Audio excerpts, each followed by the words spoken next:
Hey there, maybe you're exercising regularly. Maybe you think you're eating pretty well. But a lot of men still wonder, why is everything else not too bad, but my erections aren't what they used to be? Today, I want to share 4 very familiar things, 4 things that might be right in your kitchen, in your daily meals. They're not poison. It's not like eating them once will cause problems immediately. But if you use them every day, for a long time, they can affect your blood vessels, your hormones, and your sexual energy. You don't have to believe me right away. Just listen, understand, then decide what's right for you. First, industrial coffee creamer. A lot of people start their day with coffee, and that's completely normal. I do too, but the problem isn't the coffee, it's what you put in your coffee, especially pre-made creamer, the bottled kind, the boxed kind. Convenient. You know what? Most industrial coffee creamers don't have any real milk at all. Sounds weird, right? Something called creamer, but no milk. So what's it made of? The main ingredient is usually refined vegetable oil. Canola oil, soybean oil, seed oils. These oils are processed at high temperatures through multiple chemical steps to increase shelf life, to reduce costs. And when they enter your body, they can cause chronic inflammation. Remember when I talked about inflammation in the previous video? Chronic inflammation directly affects blood vessels, makes them stiff, less flexible, unable to expand properly, and heart health and erectile function always go together. If your blood vessels aren't healthy, then even if you have desire, even if you have the feeling, your body still can't respond strongly enough. Now you're asking, so what do I do? This doesn't mean you have to give up coffee.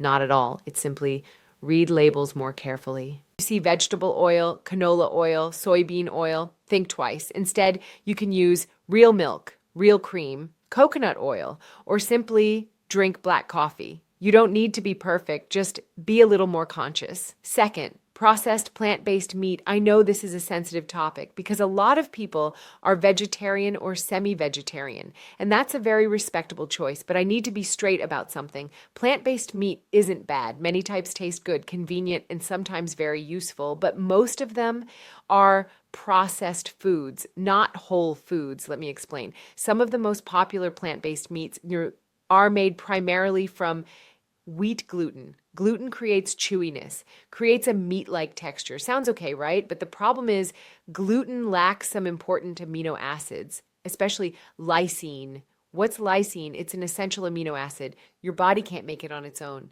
You have to get it from food. And lysine is related to elasticity of blood vessels, collagen production, muscle strength, and also sexual health. If you're deficient in lysine for a long time, your body will struggle to maintain these functions. Now, this doesn't mean eating plant-based meat is bad. Not at all. Eating it occasionally is totally fine.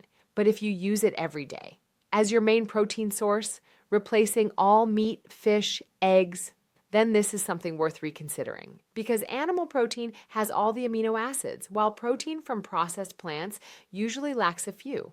If you're vegetarian, diversify your protein sources. Beans, nuts, pure tofu, combine many types to get complete nutrition. Don't rely on just one processed food. Third, all meat diet with no vegetables. Recently, there's been a trend called the carnivore diet, all meat diet, no vegetables, no fruits, just meat.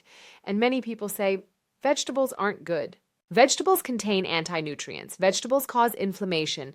But for most of us, the problem isn't vegetables, it's imbalance. Let me explain. People who eat only meat usually lack fiber, antioxidants, plant compounds that support blood vessels. Fiber is very important, not just for digestion, but also for gut bacteria.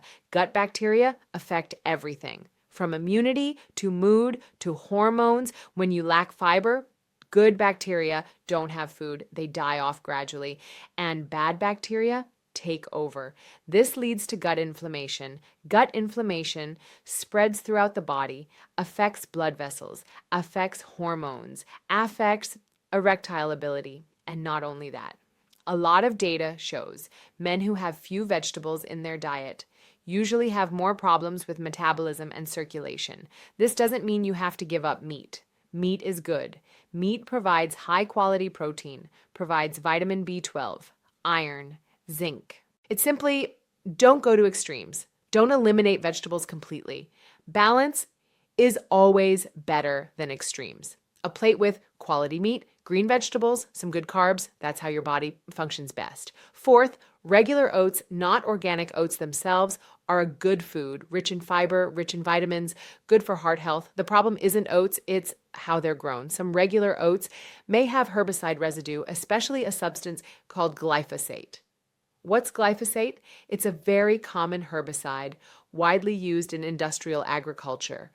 The problem is, some farmers spray glyphosate on oats right before harvest to dry the plants faster, and some of the herbicide remains on the grains. When you eat them, you're eating that herbicide too. Sounds scary, right? But don't panic, let me explain further. With long-term exposure to glyphosate, it can affect the endocrine system, meaning it affects hormones.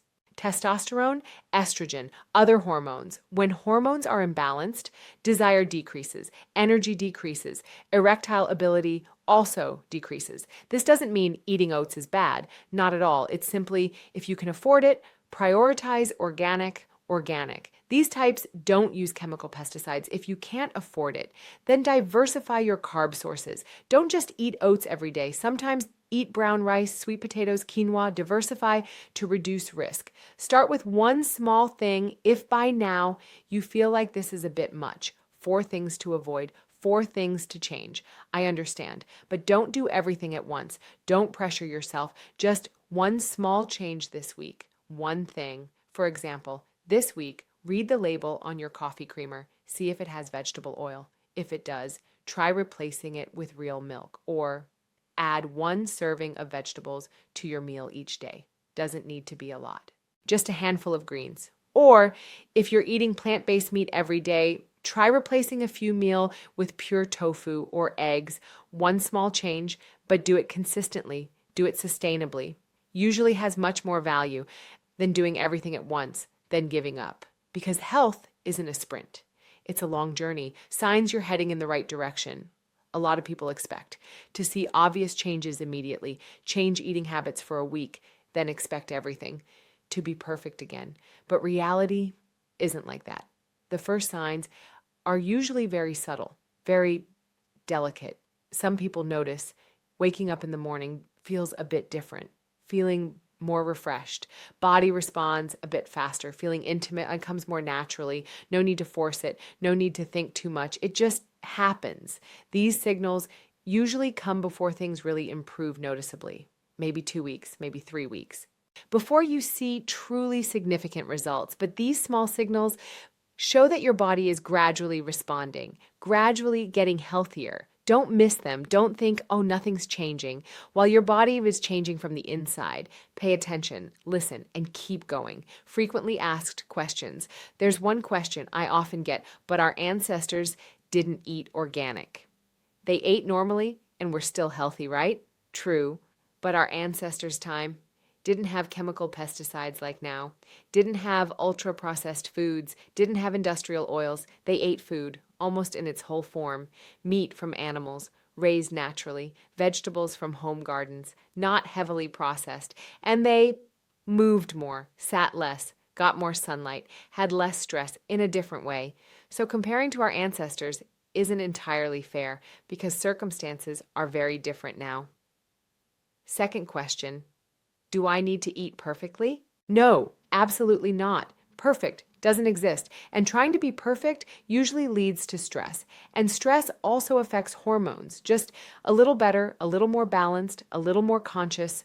That's enough. The most important thing, male sexual health, doesn't come from a quick trick, doesn't come from a magic pill, doesn't come from an extreme diet. It comes from small choices repeated every day. Today, you choose better oil. Tomorrow, you add a serving of vegetables. Next week, you stand up more. These small things accumulate over time and they make a very big difference. Vitality Digest, it doesn't promise to change you overnight. I'm not selling dreams. I'm just sharing practical things that have been researched, things you can apply. If you want to understand your body better, want to maintain your vitality long term, instead of chasing instant solutions, then this is where we talk about these things in a normal way, in a respectful way, without judgment. If this video helps you reconsider a habit, helps you change and even just one small thing, then my purpose has been achieved. Please Please like the video. Please subscribe to the channel to continue this journey together. Step by step, no pressure. Take care of yourself. See you next time.